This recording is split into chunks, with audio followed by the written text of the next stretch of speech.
Hi guys, welcome back to my channel. Thank you for tuning in. If you're new, welcome, and if you're returning, I greet you specially. So if you're new, return so that I greet you special. So on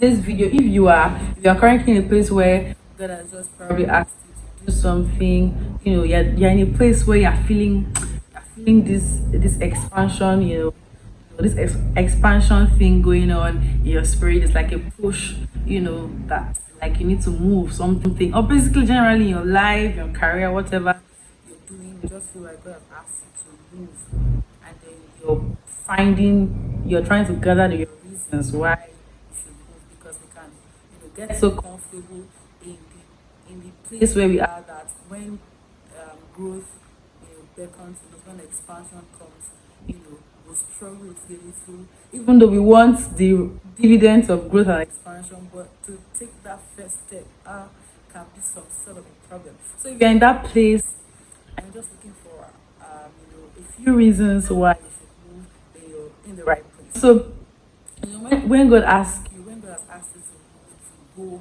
to go, to stretch, it can be, it's new, it's something new, and something new comes with fears and concerns and uncertainties, and you will not really know how to do that. So I have a few reasons for you why you should go. So firstly, I wrote that if it was best where you are, he would have told you everything there. I mean, if it was best where you are, in your career, in your business, in your ministry, in your marriage, in anything that God has put laid in your hands to do, if the dividends of if the profit of the next season was best where you are, there would have been no need asking you to move. After all, it's not going to waste. I mean, you got 12 whole basket of crumbs of bread. I mean, we don't even pick up the ones we eat in our homes. How much more, picking up crumbs and leftovers from 5,000 people and all of that.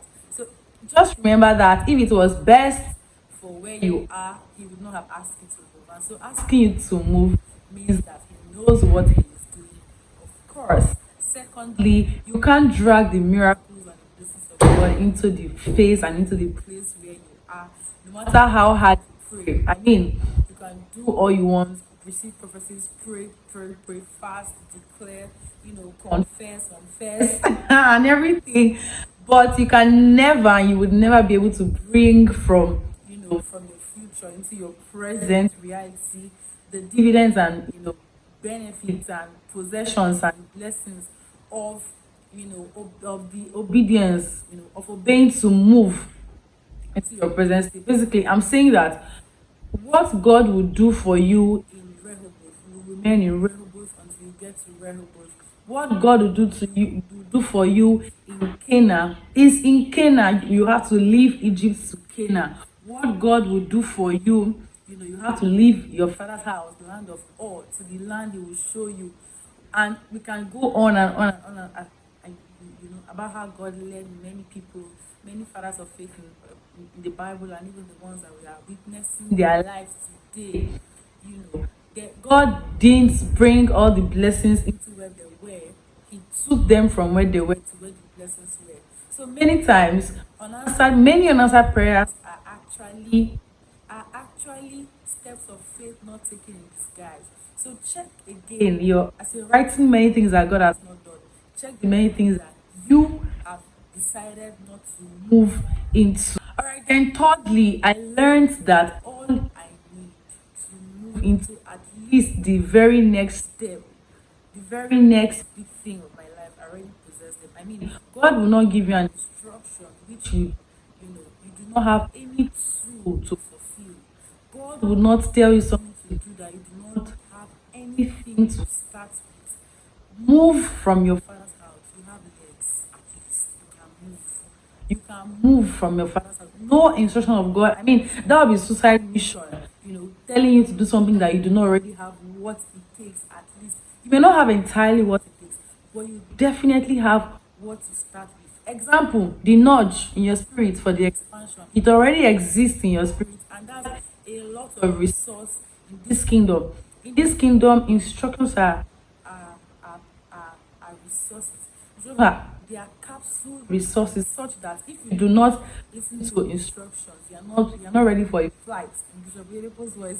Yeah, so you already have things like the reality in your spirit. You already have things like a network of people. At least there is one person you can talk to about this thing.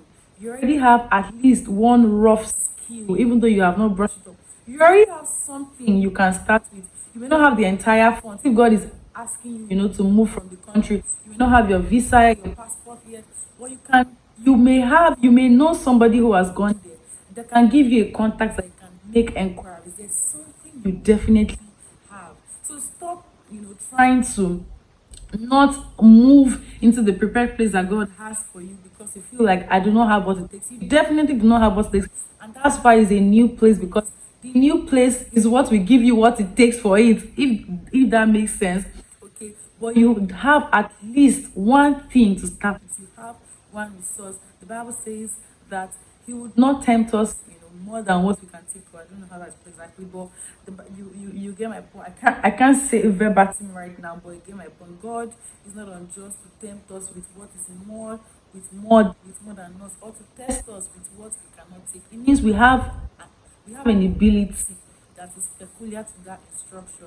Sit with the Holy Spirit and find that. I pray that He helps you in Jesus' name. Number 5, and the very last one for this video, you will unveil totally a whole new reality if you will just dare to move. I mean, everything in your life will just start changing. Like everything in your life will start expanding to receive this, the activities of this instruction, the what this instruction would look like. What this instruction will make your life look like. Your life will start looking like it when you decide to go. If this instruction will stretch you and bring you to a place where you are very relevant in your career, where you are traveling the world in your ministry, in your career, and your business, you definitely have to go. All right, you definitely have to take the step to go. Just before I wrap up this video, as I was preparing and brainstorming and just searching my spirit for the content of this particular video, Holy Spirit dropped a parable in my spirit, an idea. Just imagine that you get, and I said I was going to share with you guys. All right, so just imagine that you get a doorstep parcel. I mean, you order something like pizza, and then it's brought to your doorstep. You would continue wishing and wishing and wishing that you could just eat pizza if you do not take the step to open it up. I mean, God has brought to your doorstep, to your heart, very close to you, from His word, from His prophets, from your friends, confirmations, instructions, from your dreams and visions and trances and all of that. He has brought to your doorstep the very next thing for you to do concerning your life. But you will continue wishing you can just be great. You can just eat pizza, you can just be great. If you don't take the step to open up the pizza, to open up, unravel the instruction, and see what is inside. Many companies even add how to eat pizza, how to serve, some things you buy are like serve chilled, serve hot, serve warm, and stuff like that. The instruction itself has the manual. You cannot be sitting down and say, "Oh God, how will I do this thing?" It is inside the instruction. Oh God, what if I meet like Bible says in Proverbs, how the lazy men sit inside and then they are just saying that there's a lion in town, there's a lion in town. You will never know how to attack the lion if you don't go out to meet the lion. Okay, you will never know how to attack the lion if you don't go out. So it is right inside the box, inside the pizza box, right inside your delivery box, that you can find how to handle these things. Some gadgets, they even add, instructions like when it stops working, even up to temperature, or how to keep them. They are all inside the package until you unveil and unravel the package. You can never know how you would have defeated your enemies, if at all, or you can never know how you would have overcome challenges basically in that passage. I hope you have found these 5 reasons reasonable enough to take that next step and do what God has asked you to do. Because people like us, we can't wait to see all that good stuff that God is working going, God is working on your inside and has going on with you. All right, please, if this video has blessed you, do also drop a lovely comment below, share, like this video, comment, and see, I see you in the next one. Bye.